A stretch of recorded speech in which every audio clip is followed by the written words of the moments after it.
Hello friends, Kota kitchen में आप सभी का स्वागत है।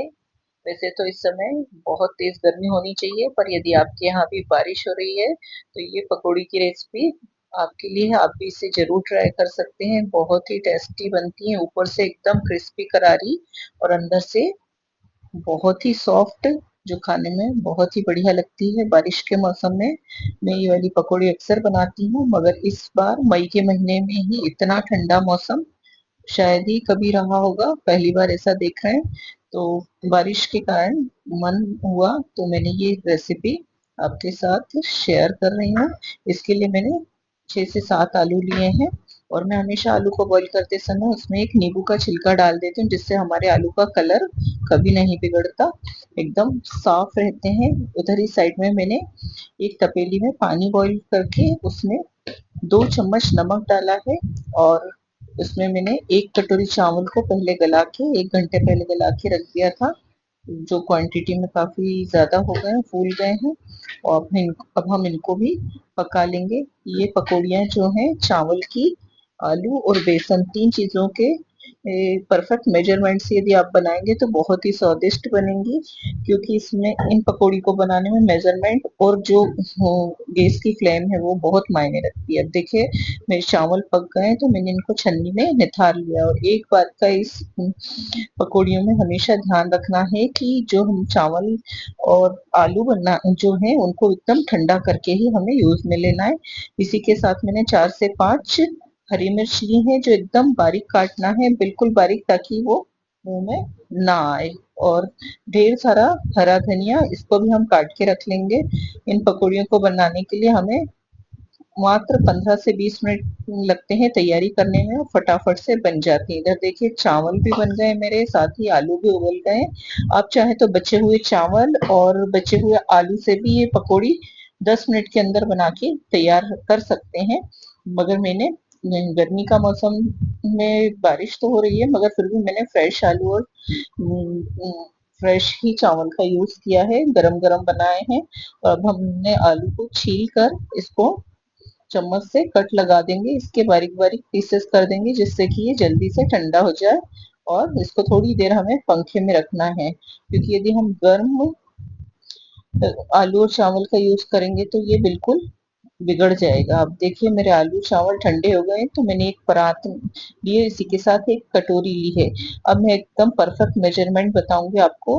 2 कटोरी भर के मैंने चावल लिए हैं, साथ ही साथ 2 कटोरी जो है आलू लिए हैं उबले हुए। इन सब के साथ हम इसी कटोरी से 1 कटोरी बेसन डालेंगे, जो हमारी पकौड़ी को बाइंडिंग देगा। और यही मेजरमेंट आप कटोरी के हिसाब से कम या ज्यादा कर सकते हैं, कटोरी छोटी या बड़ी ले सकते हैं। अब मैंने इसमें ऐड किया है हरा धनिया और हरी मिर्च, ढेर सारा हरा धनिया इसमें अच्छा लगता है। साथ ही 2 चम्मच नमक डाला है, और इसी के साथ आधी चम्मच हल्दी पाउडर, 1.5 चम्मच लाल मिर्च पाउडर है, और 1 छोटी चम्मच अमचूर पाउडर, सॉरी 1 से 1.5 चम्मच डालें आप अपने टेस्ट के अकॉर्डिंग, 1 छोटी चम्मच अजवाइन, इसी के साथ गरम मसाला 1 से 1.5 चम्मच। अब इन सभी मसालों को आलू चावल और बेसन को अच्छे से मिक्स करेंगे। इस पकौड़ी के जो डो बनाने में या बैटर बनाने में मुझे एक बूंद भी पानी का यूज नहीं करना पड़ा, क्योंकि जो हमारे चावल और आलू हैं वो पहले से बॉइल्ड है, जिसमें अच्छा खासा मॉइस्चर होता है। अब हम हाथ की सहायता से ही इसे अच्छे से मिक्स करेंगे, क्योंकि इसका अच्छे से मिक्स करना बेहद जरूरी है। आलू को भी एकदम हमें बिल्कुल बारीक कर लेना है। अब देखिए, हमारा ये जो पकौड़ी का डो है ये एकदम तैयार हो गया है। अब इस तरह से हाथ में पानी लगा के हमें इसको हाथ से ही शेप देते हुए एकदम गर्म तेल में डालना है। फ्लेम को एकदम हाई रखना है। इस पकौड़ी को बनाने में आपको 2 बातों का बिल्कुल ध्यान रखना है। एक तो परफेक्ट मेजरमेंट होना चाहिए, और जो फ्लेम है वो एकदम हाई होना चाहिए, और पहले से अच्छा गर्म तेल होना चाहिए। इसी के साथ तीसरा एक और जो स्टेप है वो ये है कि हमें बहुत ज्यादा क्वांटिटी में ये जो पकौड़ियाँ हैं ये नहीं डालना है, क्योंकि ज़्यादा क्वांटिटी में हम डाल देंगे तो इससे हमारी जो तेल का जो टेम्परेचर है वो डाउन हो जाएगा और पकौड़ियाँ तुरंत ही बिखर जाएंगी।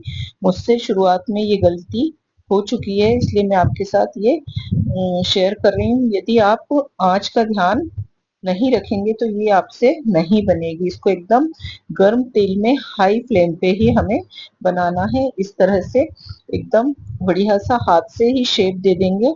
और हर बार जब भी आप इन पकौड़ियों को तेल में डालेंगे तो उसके लिए आपको जो हाथ है उसे गीला करना ही होगा, नहीं तो ये मिश्रण जो है हाथ में चिपकेगा और शेप अच्छा नहीं आएगा। देखिए मैं एक बार फिर से आपको दिखाती हूँ कि जितनी बार भी मैंने पकौड़ी डाली है उतनी बार ही कटोरी में हाथ को पूरी तरह अच्छे से फिंगर्स को गीला किया है, ताकि ये हमारे हाथ में ना चिपके और अच्छे से शेप भी दिल जाए।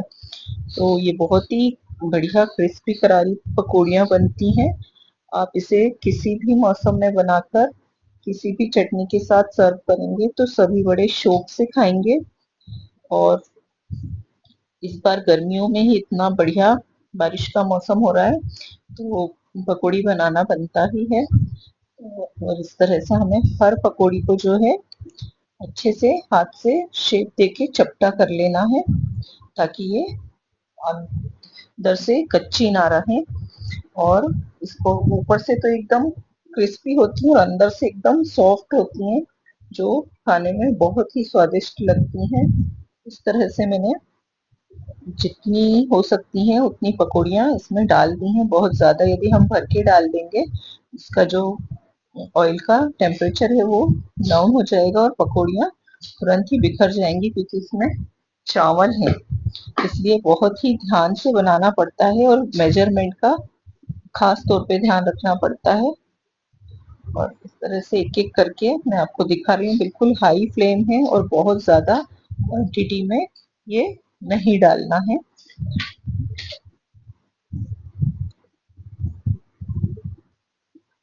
और अब लगभग सारी पकौड़ियाँ मैंने इसमें डाल दी हैं, तो हाई फ्लेम पे ही इसको हमें तलते रहना है।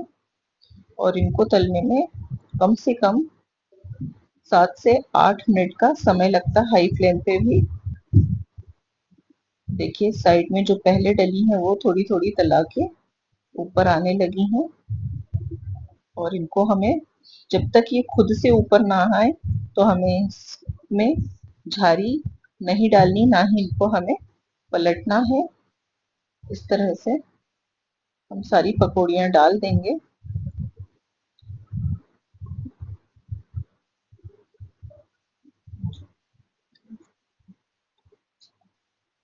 और अब हम इनको अच्छे से सिकने देंगे। देखिए अभी कुछ पकौड़ी जो है वो कढ़ाई में नीचे ही है, तो इसको हम कोशिश नहीं करेंगे, नहीं तो ये बिखर जाएगी। क्योंकि जैसे ही ये तला जाती हैं तो ये देखिए ये अपना जो कढ़ाई है वो छोड़ देती हैं और इस तरह से एकदम अलग हो जाती हैं। अब हम इनको एक तरफ से सिक जाने के बाद दूसरी तरफ से भी अच्छे से सेक लेंगे तेल में।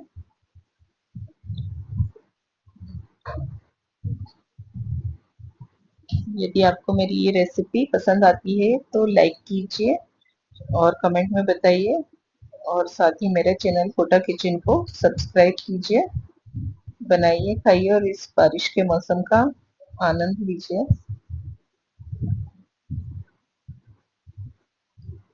Thank you.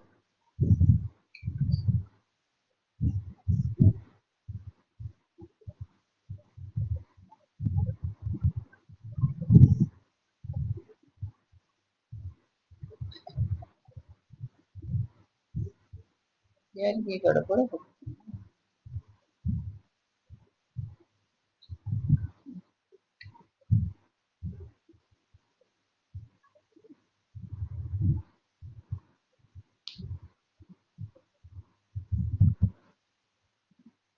Bye bye.